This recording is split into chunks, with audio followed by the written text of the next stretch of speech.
Bien peu de jeux vidéo peuvent se vanter d'avoir à eux seuls créé un tout nouveau genre, une toute nouvelle manière de jouer. Une vaste majorité des productions se contentent d'ajouter leur pierre à un édifice dont les fondations ont été posées par d'autres. Les deux jeux dont il sera question dans cet épisode de Retro & Magic sont ainsi les héritiers de la série Micro Machines de Codemasters, débutée sur NES en 1991. Sorti en 1997 sur PlayStation et PC, Motor Mash ne cache pas sa filiation avec Micro Machines. Même son titre semble avoir été choisi pour avoir les mêmes initiales que la célèbre marque de jouets miniatures.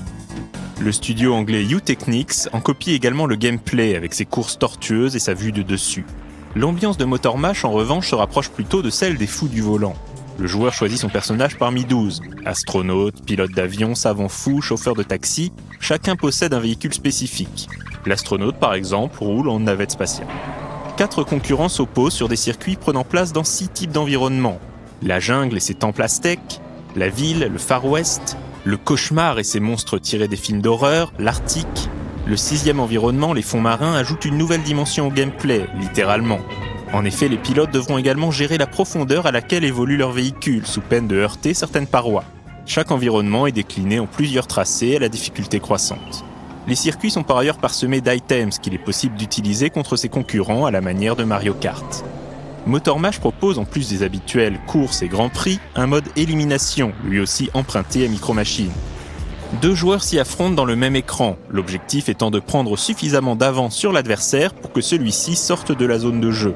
Cela aura pour effet de réduire sa barre de vie, et si celle-ci se vide totalement, alors la partie est gagnée. Divertissant et sans prétention, Motor Mash souffre de graphismes brouillons qui le rendent parfois assez peu lisible, en particulier lors des courses du thème cauchemar aux couleurs psychédéliques. La caméra rotative n'aide pas non plus à anticiper sa trajectoire, d'autant plus que les circuits regorgent de fosses et autres pièges.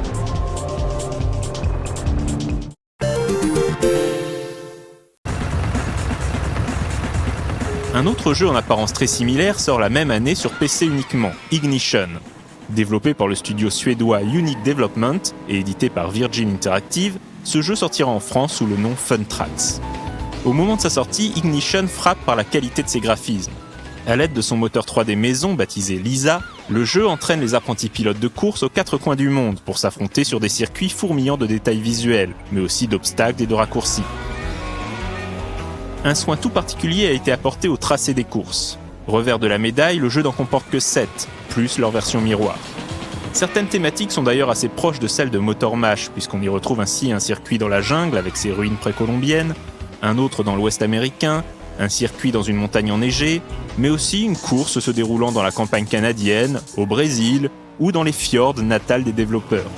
L'ultime tracé est débloqué en terminant les compétitions et se déroule dans les rues de Tokyo.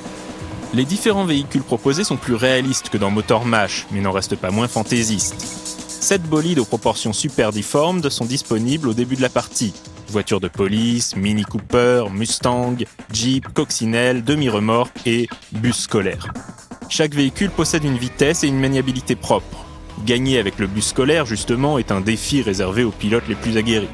En remportant les compétitions, le joueur débloquera 4 véhicules supplémentaires. Une Porsche, un Monster Truck, une Dodge Demon et enfin l'ultime bolide qui donne son titre au jeu, l'Ignition. Ignition ne propose pas d'items pour éliminer ses adversaires, mais chaque véhicule possède une barre de turbo qui se remplit automatiquement, permettant des accélérations spectaculaires. Parmi les modes de jeu proposés, notons un mode 2 joueurs en écran splitté ainsi que le mode poursuite.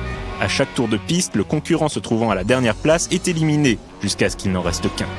Impossible de parler d'Ignition sans mentionner la qualité de sa bande-son, à commencer par ces formidables musiques composées par Christian Björklund, qui mélangent jazz, funk, rock et rhythm and blues.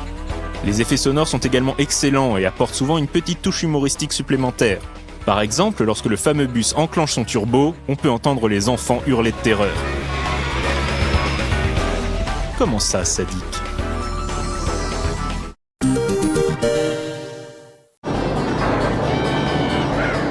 Motor Mash et Ignition démontrent que copier n'est pas grave à condition de le faire bien et de savoir apporter un petit quelque chose en plus.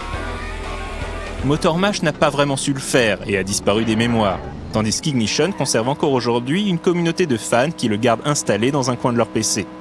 Il est par ailleurs amusant de noter que les deux studios, U-Technics et Unique Development, seront plus tard amenés à développer chacun de leur côté des jeux inspirés de la gamme de jouets Hot Wheels.